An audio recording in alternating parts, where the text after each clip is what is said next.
इंदौर के राव थाना क्षेत्र के ब्रिज पर लिक्विड अमोनिया से भरा हुआ टैंकर के साथ हादसा हुआ था और उसके बाद लापरवाही पूर्वक टैंकर चालक बिना किसी कुछ जानकारी दिए वह फरार हो गया था, जिस पर पुलिस ने प्रकरण दर्ज कर जांच पड़ताल शुरू कर दी है। पूरे मामले में जानकारी देते हुए डीसीपी विनोद मीणा द्वारा बताया गया कि राव थाना क्षेत्र स्थित ब्रिज पर लिक्विड अमोनिया से भरा हुआ टैंकर दुर्घटनाग्रस्त हुआ था, जिसके कारण उसमें से लिक्विड जैसा पदार्थ निकल रहा था, जो कि आने जाने वाले लोगों को काफी नुकसान पहुंचा रहा था, जिससे कुछ लोगों को आंखों में जलन और तमाम तरह की समस्या हो रही थी। जानकारी रखते ही तमाम पुलिस अधिकारियों के साथ डीसीपी मौके पर पहुंचे थे और 1-1 किलोमीटर क्षेत्र को पूरी तरह से आवाजाही के लिए प्रतिबंध कर दिया गया था। इस पूरे घटनाक्रम में 11 लोग अस्वस्थ हुए हैं, जिसमें से कुछ पुलिसकर्मी, राहगीर सहित एसीपी रुबीना मिदवानी को भी इसका इफेक्ट पड़ा था, क्योंकि वह कई देर तक मौके पर वारदात पर राहत कार्य कर रही थी। बताया जा रहा है कि प्रारंभिक तौर पर ड्राइवर की लापरवाही का केस दर्ज किया गया है, तो वहीं अज्ञात वाहन चालक के खिलाफ भी केस दर्ज किया है। बताया जा रहा है कि पीछे से टैंकर को टक्कर मारी गई थी और उसी के कारण नोजल टूट जाने से लिक्विड बाहर आ गया था और यह लिक्विड पीतमपुर से ग्वालियर की फैक्ट्री में जा रहा था और तमाम और भी कई सबूत है जिनको जुटा रही है पुलिस।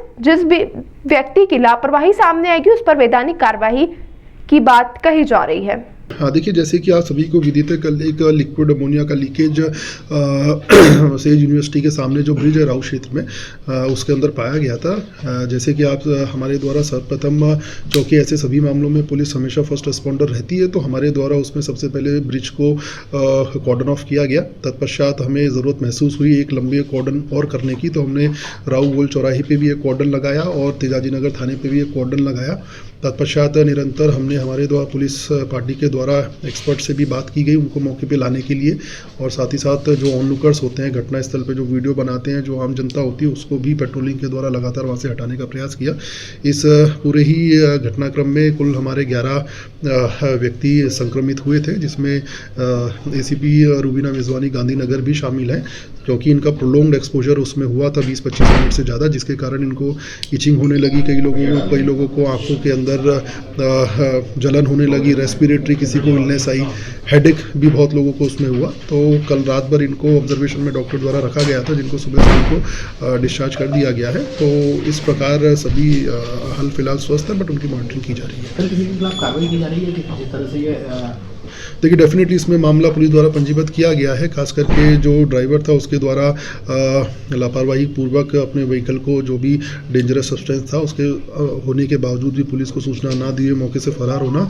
साथ ही साथ घटनाक्रम पे ये भी पाया गया है कि जो टैंकर था उसको ऐसा प्रतीत होता है प्राइमा फेसी कि किसी ने आपको पीछे से टक्कर मारी है, तो एक अज्ञात वाहन के विरुद्ध भी हमारे द्वारा इसमें एफआईआर पंजीबद्ध की गई है। कहाँ से आ रहा था, किसका था टैंकर? ये टैंकर बेसिकली पीतमपुर से आ रहा था और ये ग्वालियर टैंकर ग्वालियर जा रहा था। किसका है, किसका सामान जा रहा था? देखिए, इसके अंदर अभी हर्ष प्रभु करके टैंकर के ऊपर प्राइवेट एंटरप्राइज का नाम लिखा हुआ है, किंतु अभी इस विषय में ड्राइवर की बतारसी और साथ ही साथ कहाँ किस फैक्ट्री में जा रहा था उस विषय में अभी हम इन्वेस्टिगेशन कर रहे हैं। संभवतः 1-2 दिन में हम सभी जानकारी जुटा पाएंगे।